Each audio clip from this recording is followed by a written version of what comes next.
Mthandazi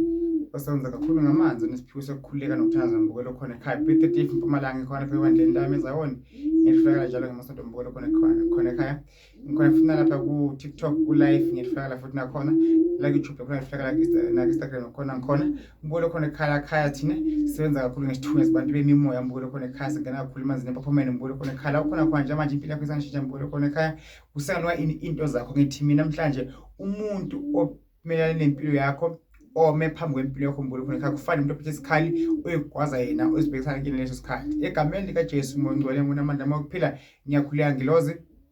ngize namandla Jehova namandla mkhufesa wena mongcwele yiba isikhali sethu wena Nkosi amakhosi osidlula ezimpini esibhenazo wena Nkosi amakhosi osipha impumelelo mongcwele egama lakho phakathi amen. Noma abantu bangavala bathina abantu uNkulunkulu sevumela mbukelo khona ekhaya akekho umuntu mbukelo khona ekhaya ongema kuphi empilweni yakho ongema kuphi phambi kwempilo yakho mbukelo khona ekhaya kumqoqo mbukelo khona ekhaya umuntu usukume phansi ambe uyohlula impilo yakho mbukelo khona ekhaya ulungise isimo sakho sempilo ulungise ikhaya uzigeze wena ulungise indaba yakho yomsebenzi amabhizinisi akho inhlanhla isonto lakho konke mbukelo khona ekhaya kuyalungiswa okukhona kuphi emhlabeni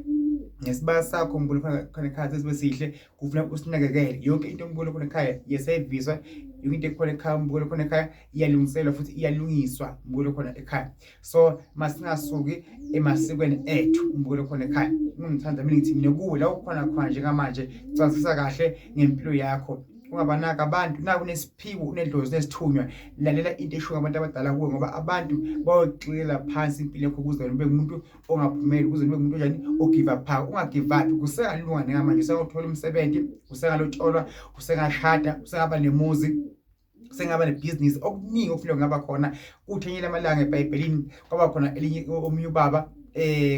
Ofika ukuthi bonke abalingani bakhe abana 40 years sibashadiyo uthola kunemihlangano kuyokhulunywa indaba yomshado wathi inkosi ngisize ngiyazi ngimi kuphela umuntu ongashadile lapha bonke abantu babo 40 bashadile bathe efikele ufanele abantu abayincwaba abamunda 60 70 uthi awu kanti angingedwana nalokho khona khambule khona ekhaya enkini obhenayo awedwa baningi abantu banenkinga obhenazo nedwana awuzazi inkinga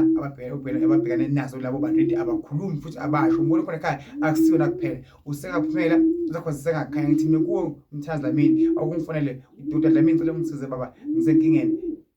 ngithinte baba sihlole sibothi inkinga yakho zikhona even mbukelo khona ekhaya neyiwasho uzidinga amanzi abusisiwe empophomo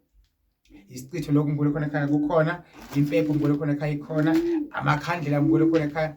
akhona kumThanzania atholakala mbukelo khona ekhaya konke ungaqabanga Smith mbukelo khona ekhaya iwasho zikhona ezinamandla esasiza wena empilo obheka mbukelo khona ekhaya ukula kubusise akukhanyisele okufuna ukusebenzeka njengamanje wena awusiwa abantu wena uNkulunkulu inkosi ibusise